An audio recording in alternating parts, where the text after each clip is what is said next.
헌재 선고가 기약 없이 늘어지면서 답답함을 호소하는 분들도 많으시고요.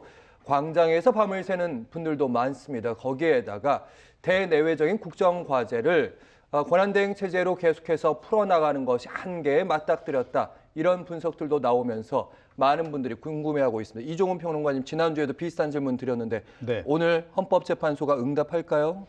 글쎄요. 저한테 제가 다닐 때마다 많은 분들이 저한테 그 질문을 하는데요. 제가 요즘은 이렇게 답합니다. 별들에게 물어봐. 예, 그러니까 그야말로 뭐 이 헌재만이 알고 있는 그런 그 상황이 아닌가 싶어요. 그런데 예. 뭔가 좀 이렇게 이견 조율이 안 되고 난항이 지금 이어지고 있는 것으로는 보입니다. 그렇지 않으면 이렇게 오래 끌릴 이유가 없는 것 같고, 그 연장선에서 조심스럽게 관측을 해본다면 8대0 인용은 아닌 것 같다. 예, 그러니까 만장일치 파면 결정이 나올 가능성은 조금 희박하지 않나. 역시 뭐 다른 이견들이 꽤 있는 것 같고, 설령 발표가 이제 최종적으로 심판이 나더라도 아마 그 소수 의견이 적잖이 있는 것으로 그렇게 지금 추정이 됩니다.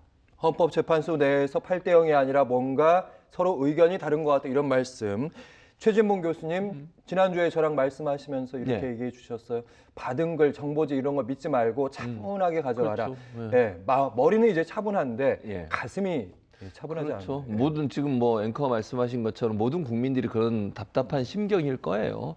국가가 너무 혼란스럽고 국정이 지금 마비된 상태다 보니까 빠른 시간 안에 결과가 나와서 제대로 좀 국정이 운영이 되고 경제도 좀 다시 회복됐으면 좋겠고 이런 생각이 들지 않겠습니까? 윤석열 대통령 파면 문제 때문에 정말 여론도 반으로 딱 갈라져가지고 지금 이렇게 부딪히고 있는 상황이니 헌재가 빠른 시간 안에 결정을 내려주는 것이 국론 분열도 막을 수 있는 방법이 되지 않을까. 물론 뭐 단시간적으로는 약간의 충돌이 있을 겁니다. 그러나 결과가 나온 이상 그걸 안 받아들일 수는 없어요. 어떤 결과가 나오든. 그렇기 때문에 저는 뭐 빠른 시간에 했으면 좋겠다는 개인적인 생각은 있는데, 그럼에도 불구하고 이게 어느 정도 시간이 걸릴지 알 수 없는 상황이고 오늘까지도 예. 아직까지도 발표를 안 하고 있어요. 물론 저는 개인적으로 오늘 오후에라도 선고일을 지정을 하고, 저는 개인적인 생각입니다. 이거는 제가 정보가 있는 건 전혀 아니고요. 예. 그냥 추측으로 말씀을 드려보면 금요일쯤에 선고가 나오지 않을까 하는 생각을 아직도 하고 있는 건데 그것도 모르는 거죠. 지켜봐야 된다고 생각을 하고요.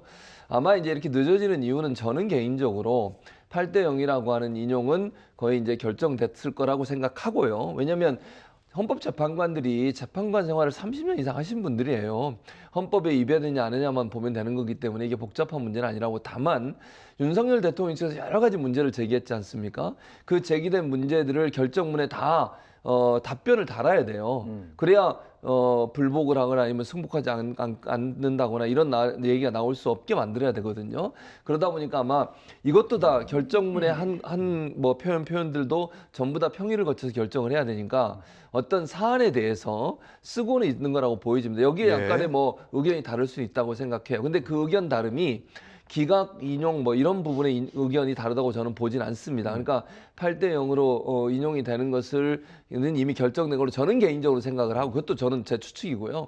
다만 결정문 내에서 윤석열 대통령 측에서 주장했던 내용들에 반박하는 과정에서 소수 의견이나 아니면 이견이 좀 있는 것 같다. 그런 부분들을 조율하면 시간이 좀 걸리는 게 아닌가, 저는 개인적으로 그렇게 전망을 해봅니다.